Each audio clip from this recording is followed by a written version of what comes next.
اعوذ باللہ من الشیطان الرجیم بسم اللہ الرحمن الرحیم۔ تقلید کے موضوع پر گفتگو چل رہی ہے اور آج ہم ایک بڑے انٹرسٹنگ سوال کا جواب دیں گے۔ وہ سوال یہ ہے کہ بہت سے لوگ ایسے ہیں جو کہتے ہیں کہ ہم کسی امام کی پیروی کیوں کریں، ہم قرآن و سنت پر کیوں نہ چلیں۔ اور بہت سے نئے لوگ جو یوٹیوب پر نئے مولوی بن کر آ جاتے ہیں، وہ لوگوں کو اپنی جانب اسی طرح مائل کرتے ہیں کہ دیکھو یہ تو وہ لوگ ہیں جو قرآن و حدیث کی بات نہیں مانتے، یہ تو فلاں امام کی بات مانتے ہیں، یہ تو فلاں امام کے پیچھے چلتے ہیں۔ لیکن قرآن تو یہ کہتا ہے، حدیث تو یہ کہتی ہے۔ اور آج ایک نیا ٹرینڈ بھی آ چکا ہے کہ اگر آپ کسی سے پوچھیں کہ بھائی آپ کون ہیں، حنفی ہیں، شافعی ہیں، تو کہتے ہیں نہیں ہم سلفی ہیں، ہم اسلاف والے ہیں، یا ہم قرآن و سنت والے ہیں، ہمارا نہ ہم حنفی ہیں نہ شافعی ہیں۔ اب اس بات کو آپ سمجھیں کہ یہ کہنا کہ ہم کسی امام کی پیروی کیوں کریں اور ہم قرآن و سنت پر چلیں، تو آپ مجھے یہ بتائیں کہ کیا جس عالم دین کو آج آپ سن رہے ہیں جو کہتا ہے کہ میں آپ کو قرآن و سنت بتا رہا ہوں، وہ قرآن کی شرح کر رہا ہے، اور جس امام کی پوری امت تقلید کر رہی ہے وہ نعوذ باللہ قرآن کے علاوہ کسی اور کتاب کی شرح بیان کر رہا ہے؟ تو اس کا مطلب یہ ہوا، اسے اگر آج حنفی ہیں، شافعی ہیں، مالکی ہیں، حنبلی ہیں، اور آپ سے کوئی کہے کہ آپ کس کی پیروی کرتے ہیں، آپ کس پہ عمل کرتے ہیں، تو آپ یہ جواب دیں۔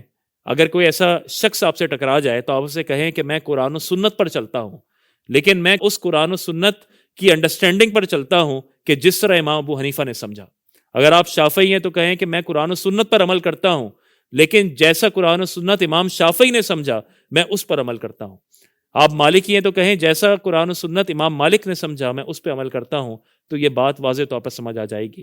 آج کے ہمارے بہت سے نادان لوگ بیچارے وہ اس چیز میں پھنس جاتے ہیں، وہ کہتے ہیں نہیں ہم امام کی پیروی نہیں کریں گے، ہم قرآن و سنت پر چلیں گے، لیکن وہ بیچارے بیوقوف لوگ، ہم جو پوری امت ان ائمہ کی پیروی کر رہی ہے جو اتنے قریب تھے رسول پاک صلی اللہ علیہ وسلم سے۔ امام اعظم ابو حنیفہ، وہ ان کا شمار تابعین میں ہوتا ہے۔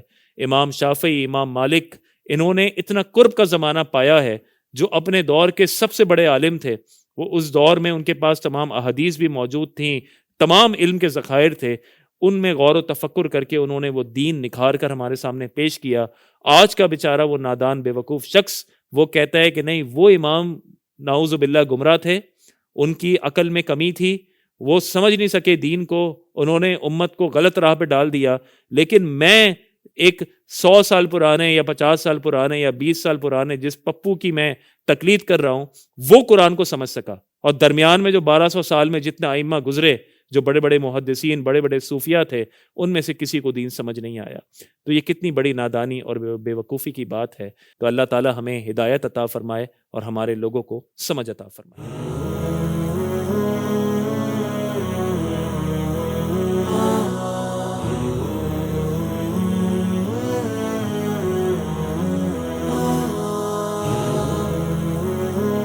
Kachi Memon Islamic Center.